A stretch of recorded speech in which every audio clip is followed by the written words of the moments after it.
নমস্কাৰ আজি আপোনালোকক সকলোকে মই স্বাগতম জনাই মই আপোনালোকৰ ওচৰলৈ এটা নতুন ৰেচিপি লৈ আহিছোঁ। ৰেচিপিটো হৈছে মালাই কেক।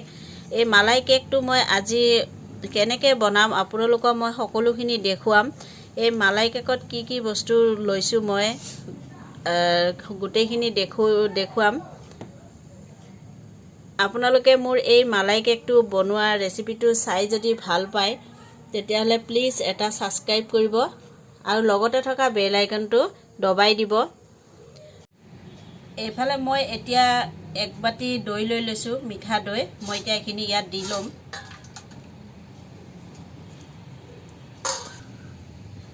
এই দৈত মই এতিয়া গুড়া কৰি লোৱা চেনি মই দি দিম। আপোনালোকেও এনেকৈ গুড়া কৰি চেনি দিব। গুড়া কৰি ল'লে মানে কেকটো পটকৈ চেনিখিনি মিলাব ভাল হয়। মই ইয়াত 5 চামুচ গুড়া চেনি দি দিম।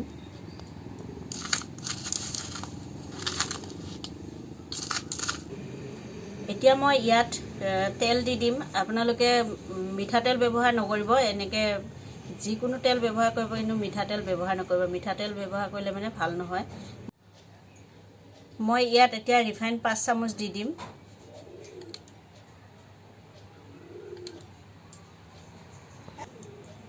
এতিয়া মই এইখিনি ভালদৰে মিলাই ল'ম।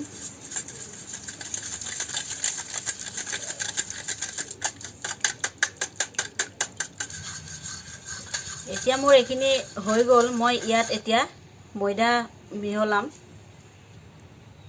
এনেকৈ মই এখন চালনী লৈ লৈছোঁ, ডাঙৰ চালনী। তাত মই এতিয়া 1 কাপ ময়দা দিম।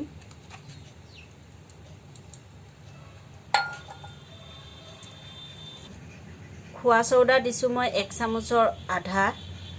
ইয়াতে মই এইখিনি দি দিম। বেকিং চৌদা লৈ লৈছোঁ ইয়াতে, এইখিনিও মই এতিয়া ইয়াত দি দিম। এতিয়া মই এইখিনি ভালদৰে চালি ল'ম। চালি ল'লে মানে ইয়াত যিবিলাক গোটা গোটা বস্তু থাকে এইবিলাক মানে কেকত নপৰে, তেতিয়াহ'লে কেকটো বেয়া হয়। সেইকাৰণে মই চালি ল'ম ধুনীয়াকৈ।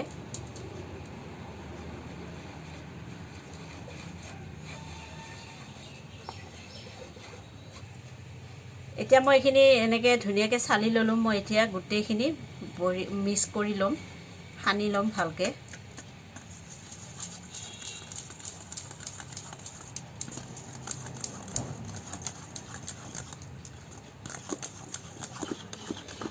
এতিয়া মই এইখিনি এনেকৈ মিলাই ল'লোঁ আৰু মই ইয়াত অকণমান গাখীৰ দি আৰু অকণমান পাতলা কৰিম।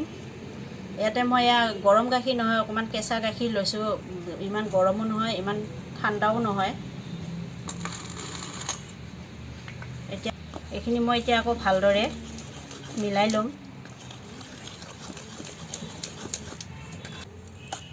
এতিয়া মোৰ এইখিনি ধুনীয়াকৈ সনা হৈ গ'ল। এইখিনি এনেকৈ হিচাপত ৰাখিব লাগিব। মই এনেকৈ ৰাখিছোঁ। এতিয়া মোৰ এইখিনি সনা হৈ গ'ল। মই এইখিনি ছাইডত ৰাখিছোঁ। আজি মই কেকটো এনেকুৱা এখন পেনত বনাই ল'ম। ইয়াত মই এতিয়া তেল দিম। তেল দি ভালকৈ হেৰি কৰি ল'ম, সানি ল'ম তেল দি। তেল মই ভালকৈ মিলাই লৈছোঁ। ইয়াত মই তেল সানি ল'লোঁ। মই এনেকুৱা এখন টিচু পেপাৰ লৈ লৈছোঁ। মই এতিয়া এখন ইয়াত দি দিম। দি মই ইয়াতো অকণমান তেল দি ল'ম।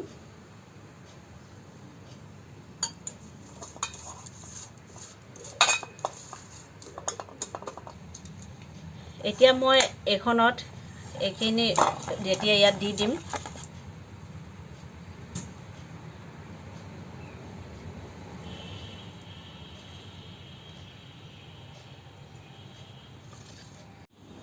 এতিয়া মই এইখিনি সম্পূৰ্ণ ইয়াত দি ল'লোঁ আৰু এনেকৈ অকণমান বতাহ নোসোমাবৰ কাৰণে অকণমান এনেকৈ কৰি আজি মই এনেকৈ গেছত এখন টাৱা বহাই লৈছোঁ। টাৱাখনৰ ওপৰত মই আজি কেকটো বনাম। আগতে মই টাৱাখন গেছত বহাই গৰম কৰি থৈছিলোঁ। এতিয়া মই এইখিনি ইয়াত টাৱাখনৰ ওপৰত দি দিম। দি মই এতিয়া ঢাকি দিম এইখিনি আৰু 15-20 মিনিটৰ পিছত মই এইখিনি আকৌ আপোনালোকক দেখুৱাম। যিহেতু মই মালাই কেক বনাম সেইকাৰণে মই এইফালে কেৰাহীত গাখীৰ লৈ লৈছোঁ আধা লিটাৰ। গাখীৰখিনি এতিয়া মই ভালদৰে ফুটাই ল'ম। এতিয়া মই ইয়াৰ পৰা গাখীৰ গৰম হৈ গৈছে, ইয়াৰ পৰা অকণমান গাখীৰ উঠাই থ'ম। উঠাই মই ইয়াত কৰ্ণফ্লাৱাৰ ব্যৱহাৰ কৰিম। এতিয়া মই এনেকৈ 1 চামুচ কৰ্ণফ্লাৱাৰ লৈ লৈছোঁ। এইখিনি মই ইয়াত এতিয়া দি মিলাই ল'ম।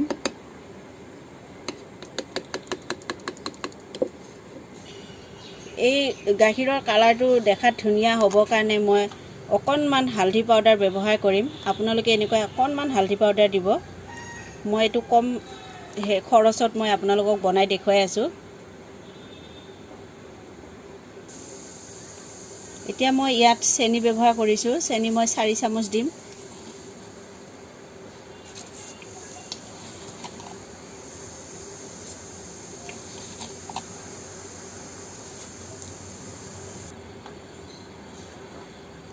আৰু মই চেণ্টৰ কাৰণে আধা চামুচ মই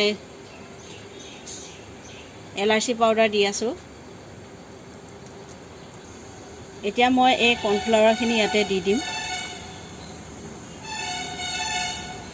এইখিনি মই এতিয়া অকণমান লৰাই মিলাই ল'ম যাতে অকণমান গোটা হয়।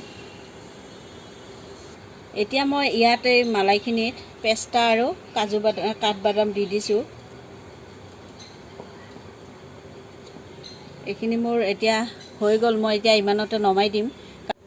15-20 মিনিটৰ পিছত মই আহিলোঁ। এতিয়া কেকটো চাম। মোৰ কেকটো মোৰ কেক হৈ গৈছে সম্পূৰ্ণ। মই এনেকুৱা এখন ছুৰী দি এতিয়া কেকটো চাম। এয়া মোৰ লগা নাই, মানে মোৰ কেকটো হৈ গ'ল। এতিয়া মই গেছ বন্ধ কৰি দিম। কেকটো মোৰ ঠাণ্ডা হৈ গৈছে। মই ইয়াৰ তলত দিয়া কাগজখন এৰুৱাই ল'লোঁ। এৰুৱাই মই আকৌ ইয়াত বহাই লৈছোঁ। এতিয়া মই কাটা চামুচ দি এনেকৈ কৰি ল'ম। এতিয়া মই গোটেই কাটা চামুচ দি এনেকৈ কৰি ল'লোঁ। এতিয়া মই ইয়াৰ ওপৰত এই মালাইখিনি ঢালি দিম।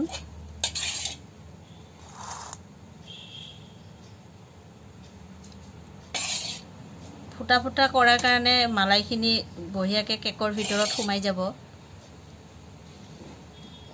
এতিয়া মই ইয়াৰ ওপৰত আৰু অকণমান পেষ্টা দি দিওঁ, দেখাত ধুনীয়া হ'ব তেতিয়া। এতিয়া মই এইখিনি অকণমান সময় ফ্ৰিজত থৈ দিম। গোটেই ফ্ৰিজত থ'লে মানে অকণমান বস্তুটো ডাঠ হ'ব, তেতিয়া মই আপোনালোকক কাটি দেখুৱাম। এতিয়া মই কেকটো এনেকৈ উলিয়াই আপোনালোকক সজাই মই এনেকৈ দেখুৱালোঁ।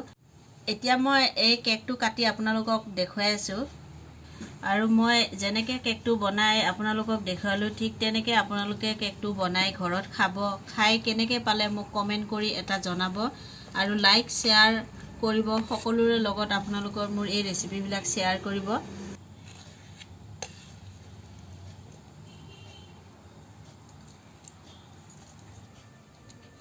এতিয়া মই ইয়াৰ ওপৰত অকণমান মলাই দি দিছোঁ। আজিলৈ মই ইমানতে ৰেচিপিটো শেষ কৰিলোঁ। আকৌ মই নতুন ৰেচিপি লৈ আপোনালোকৰ ওচৰলৈ আহিম। ধন্যবাদ।